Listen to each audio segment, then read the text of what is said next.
All right, Comic Geek Punk, pack number 2. What do we have here? We have some Magic the Gathering. We're still opening these things because, as I mentioned before, I'm the reason that all you kids today have to, you can't steal these things like you used to because I stole all the good cards. So now they got to put these Got me crazy some ass, boxes. all these cardboard pieces around them. I went to Walmart today, right? And I went and checked it out. And then I was like, well, I'm going to surprise the geek today for his review video with these cards. I'm happy I get to do this. Yeah, I had to sit through a horrible rap video last time. there it is. Or was that me? Maybe that was Megatron. That was Megatron. He's an asshole. That guy. I hate that guy. All right. Healing Hands. Sorcery, 2 colorless, 1 white. Target player gains 4 life. Draw a card. For the mana curve, this would be cool in a booster draft. This would be awesome for a booster draft if you're doing white. You get your life, you get a little ping of life gain, you get yourself some card draw. Win-win. For the mana curve, it's alright, but I can think of better options competitively. Let's see here. Deadbridge Shaman. Ooh, a black elf shaman? Ooh, this is a throwback. When, for the mana curve, I'm not entirely fond of it. When Deadbridge Shaman dies, target player discards a card. Break us down. So, I mean, they did Black Elves on a couple of occasions. Okay. Going back to the Dark was the first instance, and they were gold spells, which were multicolored spells. There were some elves, and then I've seen black elves pop up in a couple other blocks. Okay. Lorwyn, I think, was the last block, and hell, that was like 9 years ago. Jeez. 8 or 9 years ago. But when Deadbridge Shaman dies, target opponent discards a card. Oh man, ending her life would end the infestation. Yes. I don't know what she's infested with. Ooh. Syphilis? Dirty. Dirty magic. I need her phone number. It was a shot. It's a shot. Smash to smithereens. I think this one's old school, if I recall. Oh, it is. Oh, man. And I mean, the old one was goblin related. Goblins are anarchists, and they're stupid, and they're like one of my favorite creature types ever. I love goblin cards because it's basically just a bunch of knuckleheads that blow themselves up, and yeah, the name of just being goblins. The giant Tarek dreamed that trinkets and machines caused all the world's woe. When he awoke from his troubled sleep, he took the name Tarvik Relic Smasher. So, not as fun as the goblin ones. I mean, yeah, Relic Smasher sounds cool, but... Okay, Water Courser. We have an elemental, common to the blue type, also common to the red type. Okay. You can actually find elementals in every color, but you're mostly in red and blue. Water Courser gets +1/-1 until end of turn. Is a 2/3 for 2 colorless, 1 blue. For the mana curve for a blue creature, not bad, but I mean, blue, you don't do a lot of creature stuff anyways. If usually, beware an eddy where there should be none to RA stretch. Or that flows too fast or too slow. Old fish bones. My dream river. It's flavor text. We got another Elvish Visionary. Already touched on that one. Classics. Oh, wow. I was just talking about elementals. I was like, here's a blue elemental. Firebrand elemental. Here's a red one. 1 red, 3 colorless. I think this one's an old school one, too. For the manic... No, it's not an old school one. It's got haste, and it's got that renown ability. It's a 3/2, 3 colorless, 1 red. This thing would probably be pretty sweet in draft. Not gonna lie, but competitively, not something. What do we got here? A vampire, rabid bloodsucker, 1 black, 4 colorless, 3/2. Mana curve sucks. Let's get that out of the way right now. Way better vampires out there. I was talking about that one, the 2/3 one. Flying when rabid bloodsucker enters the battlefield, each player loses 2 life. No. Scrapeskin Drake. Zombie Drake. We got zombie almost dragon here. The Drakes are cousins to dragons. They're that one thing in Lord of the Rings rode one of these. Flying, his creature can't be blocked except by creatures of flying or reach. Scrapeskin Drake can only block creatures with flying. 2/3 for 2 colorless, 1 blue. Not bad. If you're running a blue-black zombie deck, this would be cool. Mm. I mean, I would honestly make a Ring Wraith Lord of the Rings themed deck and have some fun with this guy. Mm. Reclaim. Oh, this one's old school. Hell, I was talking. I think this one was from Future Sight. I want to say it was Future Sight. I very well could be wrong. I was talking to you earlier about opening a box of Future Sight. Put a target card from your graveyard on top of your library. Yeah, I mean, Classics. yeah. Well, that one's not bad for certain instances. Mm. I can think of a few decks where you run like 2 or 3 of these in those particular instances. Cleric of the Forward Order. When Cleric of the Forward Order enters the battlefield, you gain 2 life for each creature you control. Oh, come on. It's one. Well, it's a human cleric. It's 1 white, 1 colorless, 2/2. Not bad. I've seen a lot of cards like this. It's life gain. If you're really hungry, if you manage to come out across several of these in a draft, I mean, they're common. That might be cool, but I don't even see that really being that viable in draft. Ooh, I was talking about gold spells earlier. Okay. I think this one's Zendikar Incarnate. Oh, it's a star 4. Ooh, for 1 green, 1 red, 2 colorless, Zendikar Incarnate's power is equal to the number of lands you control. Her people angered Zendikar, and they faced the land's wrath. That is why this is the last of the animists. Numa, Joraga Chieftain. Mm-hmm. The original Zendikar block was awesome. Basically, they introduced the Elder Gods from H.P. Lovecraft's Cthulhu mythos into Magic the Gathering. So they couldn't call them that because H.P. Lovecraft's estate still owns the rights to all those names. Oh, wow. So they were colorless. They were monster. I actually have Cthulhu himself, as far as people are concerned. It's a 20/20.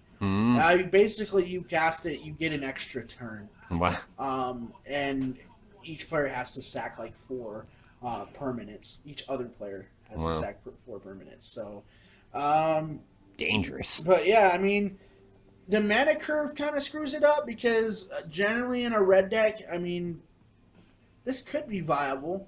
I don't know what the new environment's like, but I've seen similar cards to this, like Lurgoyf, that, yeah, I mean, if you got a ton of lands in play, and Green's really good about getting those lands in play, you're going to get, I mean, this thing's going to be worth bang for the buck, especially with a 4 toughness. Okay, Necromantic Summons. Is this one an old one? I want to say this one's an old one. Okay, I'll show the art first. And then I'll go ahead and read it. Okay. Put target creature card from a graveyard onto the battlefield under your control. Ooh, well, mana curve sucks. 4 colorless, 1 black. Spell Mastery. If there are 2 or more instant or sorcery cards in your graveyard, that creature enters the battlefield with 2 additional 1/1 counters. Okay, for the mana curve, that's not too bad. But I mean, it's gonna be wasting time in your hand because ideally this card's not badass until you've got 2 or more instant or sorcery spells in play. Oh yeah, we got ourselves a Fish Litter, Bounding Krasis. I think this is from. Oh man, I think this guy was in Ravnica originally. I want to say this guy was in the Ravnica set. Bounding Krasis. It's got Flash, which means you can cast this anytime as a sorcery or as an instant or sorcery. Which gives you the element of surprise. The mana curve's amazing. 1 green, 1 blue, 1 colorless, 3/3. When Bounding Krasis enters the battlefield, you may tap or untap target creature. Oh yeah. Oh yeah. Oh fudge yeah, as my friend would say. Unpredictable as a storm and destructive as a tidal wave. Yeah. I'm going to read that like Randy Savage real quick. Dude, yeah, listen. Unpredictable as a storm and destructive as a tidal wave. Oh, yeah. Oh, yeah. Good. Whoa. Dude, Muriel just said, oh, yeah. Dude. High five, Murray. Murray! This is Murray the Magic Dog. Murray is wonderful. Dude, we copped an ultra rare in this pack, homie. What? They only introduced ultra rares about 9 years ago. Our last one we got was just a rare. This one's an ultra rare. That's when you got the red in the corner. Okay. Demonic Pact. Now, y'all to tell y'all, let Grandpa Comic Geek Punk tell you a story about Magic the Gathering back in the Gather 90s. around, fellers. So back in the 90s, you had this religious movement that was coming down on the D&D and the kids' Saturday morning cartoons and the Magic the Gathering. And they actually banned being able to use the term demon, demonic, or anything of the such from Magic until probably, I want to say about 2004, 2005. Okay. Didn't they ban 2 cards because they have pentagrams on them? Oh, yeah, no, they had to change the art on them. They reprinted them, and then they changed the art over time. But, yeah, I actually had Unholy Strength. I actually had 3 Unholy Strengths with the pentagrams on them. I had a Fallen Angel that had a pentagram on them. But, I mean, it was kind of hypocritical because you're using angels and other... Yeah. And then, I mean, there was a whole card... I loved one of the cooler sets, and it's one of the rarest, most expensive things you can get a box of, was Arabian Nights. And Arabian Nights, of course, is based on the actual... It's one of the only Magic sets that's based on real world stuff, besides the Dark.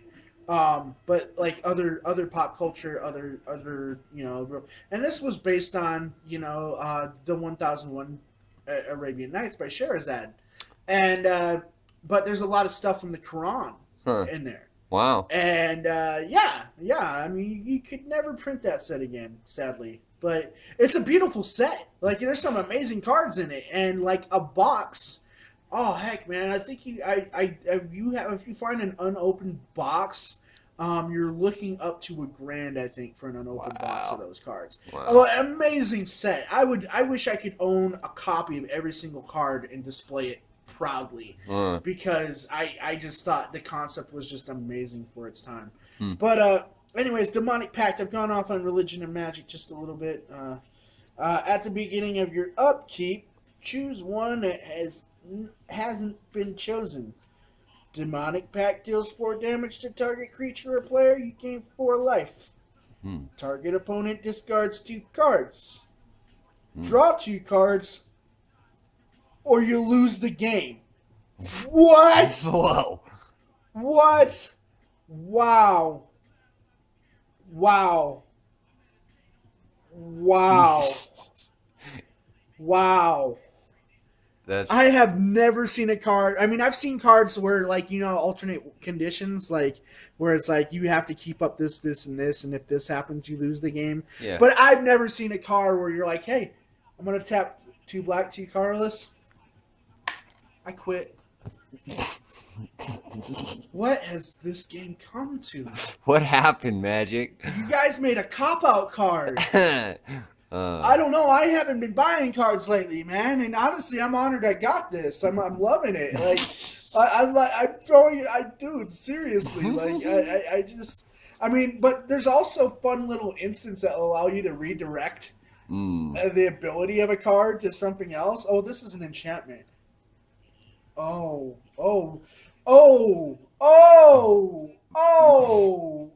This is an enchantment, dude. If you're running a blue-black deck and you donate this to somebody, you name the win condition or the condition of the card, and you give it to somebody. Oh my god! But I mean, the applications of this card are amazing for the mana curve. Like, I want copies of this, man, because honestly, you've got creature control, you've got discard, you've got card draw all in one card, or you can just donate it. This card is amazing. All right. Oh, Blaster. All right. So. All right. We got some more here. We got another. Dang. We got another mountain, which is really just a castle. So it's red mana. Red mana. Good old-fashioned land. And then oh, mana. Yeah. We got this promotional card. Like, yeah. What's it say? So yeah, new to Magic. This Magic Origins is I believe an introductory. I think it's supposed to be introductory. I could be wrong about that, but hey, we got to open some Magic cards tonight. That was sweet. And I know, I'm excited about that. I haven't played Magic in a long time, so I hope y'all got some enjoyment out of this. I mean, I'll do that one more time for the camera. Murray the Magic Dog. Say bye, Murray. Murray. Say bye to the Magic fans. Say bye to the Magic fans. Bye. Hey, we'll see you again soon for some more reactionary fun. Yeah. All right.